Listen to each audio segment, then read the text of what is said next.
Chapter 19. The Weight of Crowns. The higher the throne, the lonelier the truth. Far from the warmth of Greendale, the world turned to stone. Avarenth Keep rose from the mountains like something carved from memory and grief, its pale marble walls catching no warmth from the morning light. Banners hung motionless along its towering spires, each one bearing the royal crest, a lion devouring flame. Inside, the air was colder, quieter, measured. Every footstep echoed, every voice carried. The throne room stood vast and still. Tall pillars of white stone stretched toward a vaulted ceiling painted with fading constellations, relics of a time when men still believed the gods watched from above. At the far end, upon a throne of obsidian and gold, sat King Alden IV. He did not look like a man at peace. The crown upon his head was heavy, not in weight but in memory. Years had sharpened him, not softened. At his side stood High Chancellor Darius, parchment held neatly between gloved fingers. "Your Majesty," Darius said, voice smooth and precise, a dispatch from Captain Kael. The king did not immediately respond. His gaze remained fixed ahead, distant, unreadable. "Read." The seal broke with a quiet snap. Darius unfolded the parchment. "Our search for signs of the eternal flame continues. There are indications the subject may already be within our reach, though confirmation remains uncertain." The king's fingers tightened slightly against the arm of his throne. The individual displays heightened sensory awareness, instinctive combat aptitude, and signs of elemental attunement. A pause.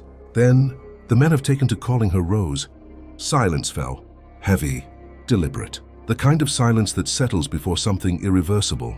The king leaned forward slowly. "Say that again." Darius did not hesitate. "Rose, Your Majesty." "Rose," he repeated. The name did not land like something new. It settled, like a memory that had been waiting to be spoken aloud. His jaw tightened. "Not blood," he said at last, voice quieter now, "but close enough to wake what should have stayed buried." Darius watched him carefully. "Are we certain, sire?" "No," Alden said, "but certainty has never stopped prophecy from unfolding." Darius inclined his head slightly, accepting that. "As the old accounts suggest," he said. His gaze flickered briefly toward the stained glass window behind the throne. "As they tend to do." The king did not miss that, but he did not question it. "Not yet." "And Kael?" Alden asked. Darius lowered his eyes to the parchment once more. "He advises containment." A beat, then more carefully. "He believes the subject should be secured before any awakening." The king's expression darkened. "Containment," he repeated. The word sat wrong, tasted wrong. "He means control," Alden said. A pause. "Or something that looks like mercy." Darius did not disagree. "If the legends hold true," the chancellor said, voice even, "the last time power of this nature stirred, it nearly tore the realm apart." The king's fingers curled slowly against the armrest. "And yet," he said quietly, "my house was built to guard that flame." His gaze hardened. "And I will not see it burn the world again." Silence stretched between them. Heavy, measured. Finally, the king rose. The movement was slow, deliberate. The weight of the crown seemed to settle deeper as he stood. "No." The word was quiet, but final. Darius lifted his gaze. "Your Majesty?" "The girl is not to be harmed," Alden said. A beat. "Not yet." Darius studied him, careful, precise. "And what would you have done instead, sire?" The king turned. His gaze moved toward the tall stained glass window behind the throne. Two figures stood immortalized in colored light, one wreathed in flame, the other wrapped in shadow. Opposites. Balance. "Broken." "I will see her," Alden said at last. "With my own eyes." Darius inclined his head. "As you command." The king's voice lowered.